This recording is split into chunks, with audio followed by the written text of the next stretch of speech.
Okay ကျွန်တော်ဒီမှာဆိုရင်ပထမ CCleaner ကိုကျွန်တော်ဘယ်လိုမျိုး download ဆွဲမလဲပြီးရင်ဘယ်လိုမျိုး activate လုပ်မလဲ lifetime ဘယ်လိုသုံးမလဲဆိုတော့ကျွန်တော်ပြောပြမယ် page and page မှာဝယ်စရာမလိုကျွန်တော်အားလုံးဒီမှာလုပ်ပြပေးတော့မှာเนาะကျွန်တော်ဟုတ်ကဲ့ကျွန်တော်တစ်ချက်ဒါလေးနေမယ်ဒါကျွန်တော် copy ကူးပြီးတော့ paste လုပ်လိုက်မှာเนาะတကယ်တမ်း link လုပ်လို့ရှိရင်ကျွန်တော်စီမလာရောက်ဝယ်ယူနိုင်ပါတယ်ကျွန်တော်ရောင်းပေးပါမယ်เนาะဒါချင်းနေတော့မယ်အားလုံးကျွန်တော် full setup လုပ်ပြမယ်တစ်ခုချင်းစီဘယ်လိုမျိုး download ဆွဲရလဲဆိုတော့အစားဘယ်လိုမျိုး activate လုပ်ရလဲဆိုတော့အစားအားလုံးပြပြမယ်ဒါပေမဲ့နည်းနည်းတော့ရှိမယ် video ပေါ့နော်ဟုတ်ကဲ့ဒီပထမဥစ္စာ link ကိုဒါလေးကျွန်တော်တစ်ချက် download ဆွဲလိုက်မယ်ဟုတ်ကဲ့ကျွန်တော်ဒီမှာ download ဆွဲလို့ပြီးတော့မှာပေါ့နော်ကျွန်တော်ဒီမှာစရင်ဝင်နေပါပြီဟုတ်ကဲ့ကျွန်တော်ဒီမှာ download ဆွဲလို့ပြီးဆိုဒါလေးကျွန်တော်တစ်ချက်ပိတ်လိုက်ပါမယ်ဒါလေးကျွန်တော်တစ်ချက်ပိတ်ပြီးကျွန်တော်ဒီမှာ Windows Secretary ဆိုမှတစ်ချက်ရိုက်ထည့်လိုက်ပါမယ်ကျွန်တော်လုပ်တဲ့အတိုင်းလုပ်သွားပါမယ်ကျွန်တော်လုပ်တဲ့အတိုင်းလုပ်တဲ့ရင်အားလုံး best ဖြစ်ပါမယ်ပြီးရင်ကျွန်တော်ဒါလေးတစ်ချက်နေမယ်ပြီးရင်အောက်ဆုံးလာမယ်ဒီမှာ manage setting ပေါ့နော်ဒီမှာ manager setting ကျွန်တော်တစ်ချက်နေပါမယ်တစ်ချက်နေပြီးဒီပထမဥစ္စာတစ်ချက်ပိတ်လိုက်မယ်ခင်ဗျဒီကိစ္စကိုကျွန်တော်ပိတ်လိုက်ပြီးဆိုရင်ကျွန်တော်ဒီကနေတစ်ချက်ဒါတစ်ချက်အပြီးပိုင်ပိတ်လိုက်မယ်အပြီးပိုင်ပိတ်ရင်ကျွန်တော်ဒီမှာ wifi ဖွင့်ထားရှိမယ်ဒီ wifi လေးကိုကျွန်တော်တစ်ချက် top ပိတ်ရပါမယ်တကယ်လို့ကျွန်တော်ဒီဖုန်းနဲ့ joiner ဆိုတဲ့ data အားလုံးဖြတ်တောက်လိုက်ပါကျွန်တော်ဒီမှာ wifi share ဒါဆိုကျွန်တော်အရင်က wifi ပေါ့နော်ဒါကိုကျွန်တော်တစ်ချက်ဖြုတ်လိုက်ပါမယ် off ပေါ့နော်ကျွန်တော်အခုန download ဆွဲထားဥစ္စာတစ်ချက်တော့ဖွင့်ပါမယ်Okay ကျွန်တော်ဒီမှာ download ဆွဲတဲ့ file လေးကျွန်တော်တစ်ချက် right click ထောက်မယ် right click ထောက်ပြီးကျွန်တော်ဒီမှာ is this file is this here ဆိုတော့ဒါလေးကျွန်တော်တစ်ချက်နှိပ်ပါမယ်။လေးတစ်ချက်နှိပ်ပြီးဆိုကျွန်တော်ဒီမှာ passport ထည့်ရမယ်။အဲ့ဒီ passport လေးကျွန်တော်စီလာရောက်ယူဖို့နိုင်ပဲအဲ့ဒီ passport လေးကျွန်တော်ဒီမှာရှိရပါတော့။ကျွန်တော်ဒီမှာ passport ရေးပြီးထားတာရှိဒါလေးကျွန်တော်တစ်ချက် copy ဆွဲလိုက်ပါမယ်။ copy ဆွဲပြီးရင်ကျွန်တော်ခုနနေရာပြန်တစ်ချက်တော့မယ်ပါပေါ့နော်။ဒါဒီနေရာမှာကျွန်တော်တစ်ချက်ပြန် paste လုပ်လိုက်မယ် paste လုပ်ပြီးတော့ paste လုပ်ပြီးကျွန်တော်ဒီမှာ okay ဆိုတော့တစ်ခါနှိပ်လိုက်ရမှာပဲခင်ဗျ။နေပြီးဆိုတော့ခုနကကျွန်တော်တစ်ချက်ဒီမှာ file တစ်ခုတက်ခွဲမရောက်လာမှာပေါ့နော်အဲ့ file ကကျွန်တော်ဒီမှာပေါ့နော်ဒီ file တက်တစ်ခုခွဲမရောက်လာပါမယ်ဒီ file နှစ်ချက်ထောက်လိုက်ပါမယ်နှစ်ချက်ထောက်ဆိုဒီမှာနှစ်ခုရှိရမှာဒီပထမတစ်ခုနှိပ်မယ်နှိပ်ပြီး right click ထောက်ပြီးကျွန်တော်ဒီမှာ running ပေးလိုက်မှာတော့တစ်ချက်ဟုတ်ကဲ့ဒီလိုပုံစံရအောင်ဒီလိုပုံစံရရင်ကျွန်တော်ဒီမှာ language ရွေးပြီးသွားလို့ရတယ် language ဆိုကျွန်တော်တို့ဒီပမာစာလုံးမပါတော့ဘူးနော်ကျွန်တော်တစ်ချက်ရှာကြည့်ကြည့်မယ်ဟုတ်ကဲ့ကျွန်တော်ဒီမှာကျွန်တော်ပမာစာလုံးမပါတော့တခြားစာတွေအားလုံးပါတယ်နော်ထိုင်းစာပါတယ်အားလုံးပါတယ်ဒါပေမဲ့အင်္ဂလိပ်ထားတာပို့ပြီးအဆင်ပြေကျွန်တော်တို့ best ပေါ့နော်အင်္ဂလိပ်နဲ့ထားတော့ပို့ပြီးကောင်းပါတယ်ပြီး niche ဆိုတော့မယ်ဒီမှာကျွန်တော်ဘာမှမနေဘဲနဲ့ကျွန်တော် not ခါ install ဆိုတဲ့ချက်လေးလိုက်မှာဒါဆိုတော့သူ install ဖြစ်နေပြီနော်ရှင်းစပြီးကျွန်တော်ပြတော့ပါအောင်မယ်ပြီးရင်ကျွန်တော်ဒါကျွန်တော်မဖွင့်ဆိုတဲ့အတွက်ကြောင့်ကျွန်တော်ဒါအမ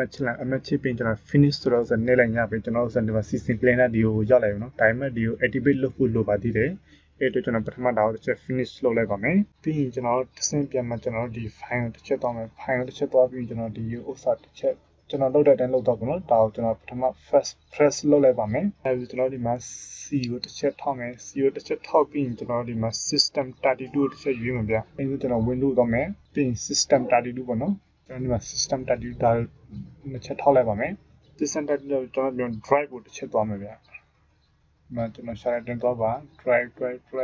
ဒီ drive ကိုနှစ်ချက်ထောက်လိုက်ပါမယ်နှစ်ချက်ထောက်ပြီးရင်ကျွန်တော်ဒီမှာတစ်ဆင့်ပြန်လာမယ် etc ကိုတစ်ချက်ပြန်ရွေးပြီးတော့မယ်လို့ etc တစ်ချက်နေမယ်ပြီးရင်ဒီအပေါ်ဆုံးစာကိုတစ်ချက် right click ထောက်မှာ left click ထောက်ပြီးတစ်ချက်ဒီမှာအောက်ဆုံးလာပြီးဒီ property ကိုကျွန်တော်တစ်ချက်နေတော့ပါမယ်ပြီးရင်ဒီဒုတိယ secretary ဒါလေးတစ်ချက်နေမယ်ပြီးရင်ကျွန်တော်ဒီမှာ edit ဆိုရှိဒါလေးကျွန်တော်တစ်ချက်နေမယ်ဗျ edit ဆိုတော့ဇာနေပြီးကျွန်တော်ဒါအားလုံးဒီအပေါ်အမတ်ချလိုက်တာအားလုံးတော့အမတ်ချပြီးဖြစ်တော့မှာအမတ်ချတဲ့ပြင်ကျွန်တော်ဒါ okay နေလိုက်မယ် okay ပြီးတော့ဒီဘက်မှာကျွန်တော် yes ဆိုတော့ close တစ်ချက်နေလိုက်မယ်ဒီကောင်ကိုကျွန်တော်တို့အပြင်တက်ခွဲထုတ်လိုက်မယ်အပြင်တက်ခွဲထုတ်ပြီးသူ့ကို edit လုပ်ဖို့လိုရပါတော့လားတစ်ချက်ကျွန်တော်ဆွဲထုတ်လိုက်မယ်ပြီးဒီမှာ confirm ပေါ့နော် okay ကျွန်တော်ဒီမှာ file ရောက်လာပြီဒီ file ကျွန်တော်တစ်ချက်ပြန်မှာ file တစ်ချက်ပြန်မှာ right click ထောက်ပြီးမှ open with ဆိုတော့တစ်ချက်နေမယ်ဒါကျွန်တော်ဗာနဲ့ဖွင့်မလဲပေါ့နော်ကျွန်တော်ဒီ notepad နဲ့ဖွင့်ပြတော့ရမယ် notepad နဲ့ပို့ပြီးအဆင်ပြေပေါ့နော် notepad တစ်ချက်နေမယ်ဒီပုံစံနဲ့ဖွင့်လိုက်ဆိုကျွန်တော်ဒီ license key တစ်ချက်ထည့်ရမှာနော်အဲ့ license key လေးကျွန်တော်ရှိပါတယ်အဲ့ license key ကျွန်တော်တစ်ချက်ဒီမှာ copy ဆွဲလိုက်မယ်ဒီမှာကျွန်တော်ရေးပြီးထားတာရှိပါတော့ဒီဥစ္စာပါဒီကနေဒီကိုကျွန်တော် copy ကူးမယ်ပြီးရင်ဒီ file တစ်ချက်ပြန်လာ file အောက်ဆုံးတစ်ချက်သွားမယ်အောက်ဆုံးဒီနေရာလေးပေါ့နော် paste ဆိုတော့ paste ထည့်ပြီးကျွန်တော်ဒီမှာ save ပေါ့နော်ဒါကျွန်တော်လောလိုက်ဒီမှာ save ဖြစ်လာမယ်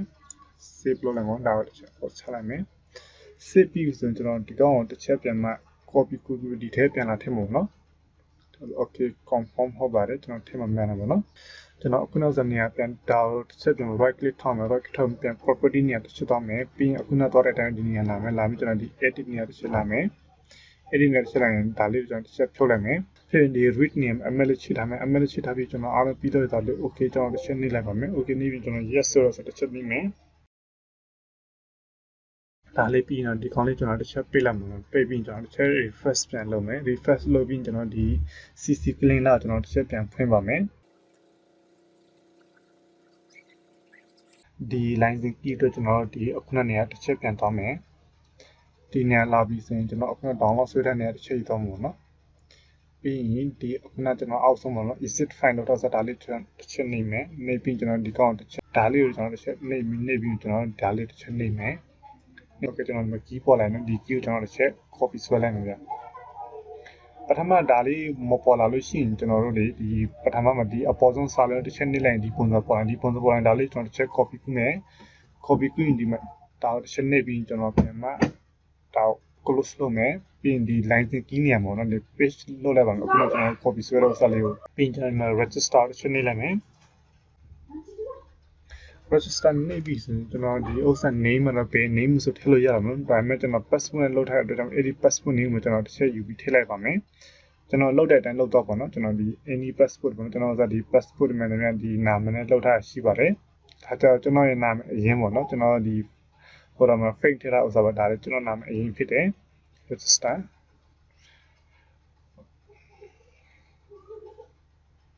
ဟုတ်ကဲ့ register လုပ်ပြီးဆိုရင်ကျွန်တော်ဒီမှာကြည့်ပါစဒါအားလုံးဥစ္စာကျွန်တော်ဥစ္စာ set ဖြစ်တော့ခဲ့ပြီเนาะဒါအားလုံးကျွန်တော်